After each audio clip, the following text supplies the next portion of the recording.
the Attorney General of the state comes out and he says, I refuse to enforce that. Where did we see that before? With Kamala Harris in California with Prop 13.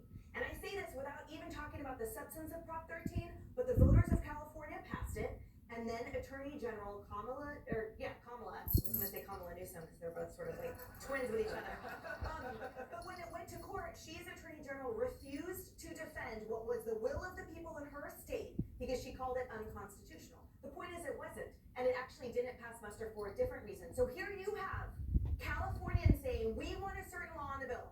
And then you have the Attorney General saying, I refuse to enforce it. And you have other guys up there saying, what is this willy-nilly charters and charter cities? Yeah, that's the will of the people. That's how the laws work. That's democracy.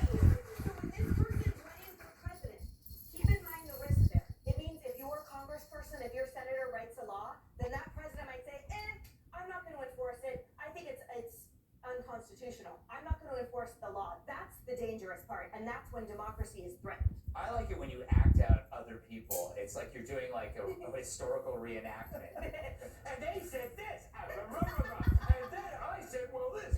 Tyler, I have to ask you, because I always ask the same question, what do you think